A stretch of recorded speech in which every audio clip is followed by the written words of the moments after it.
Steny Hoyer of Maryland, who serves as the House Minority Whip. This is a good day at the office, Steny, if the votes go the way we think they're going to go.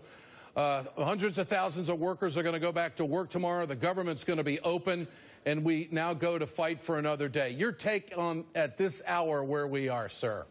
Well, I think we're going to do the right thing. We're certainly not doing the perfect thing, but we're doing the right thing.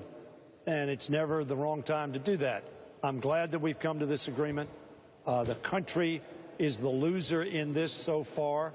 Hundreds of thousands of people laid off, millions of people lost services from their government, and the reputation of the United States of America has been tarnished.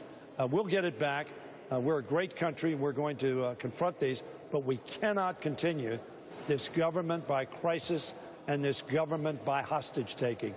It will not be a sustainable policy for Republicans to follow. Okay, so they've done it once. They've now done it twice. Yeah. And let's hope on January 15th they don't repeat this performance, because the country is the loser and the American people have been the loser. Congressman, there's not a whole lot of difference between what you're going to vote on tonight and what you could have voted on, the continuing resolution, just a couple of weeks ago. So this is an unnecessary political exercise that has hurt a lot of Americans.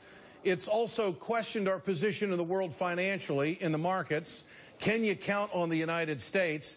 And, you know, Ted Cruz has got the kind of personality, he could have changed his mind and blocked this thing. I mean, this is not a way to run the railroad.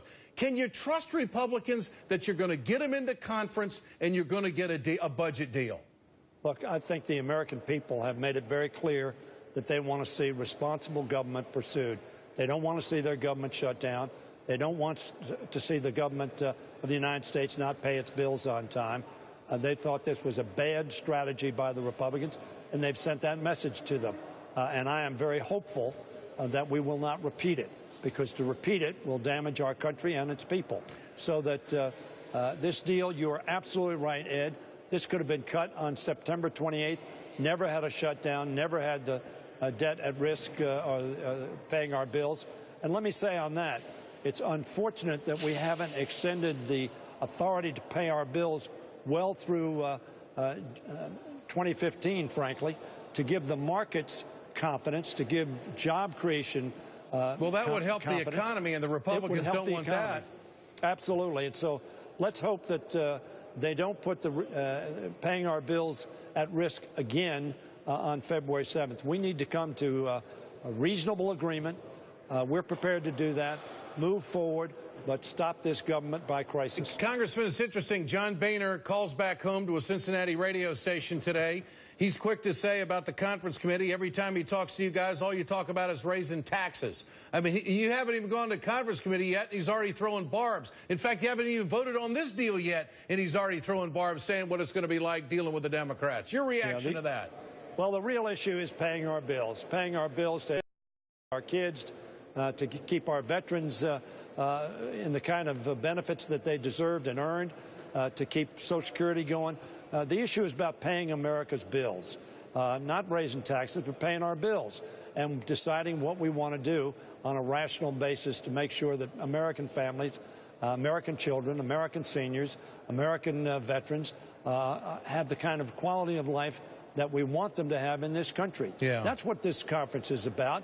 And frankly, as you know, Ed, we've been asking to go to this conference for 6 months. Yeah. Chris Van Hollen, the ranking Democrat, has been asking to go to conference 17 times, and we have not been able to get there. So I'm glad that we're going there. Let's hope that we go there with an intent to agree upon a reasonable course of action. Steny, what do you expect out of John Boehner? At one time, he said that Obamacare, the Affordable Care Act, was the law of the land. Is this going to continue on? Do you think that we are going to just keep playing this all the way into 2014 about defunding Obamacare and chipping away at something that is going to work and is going to save lives?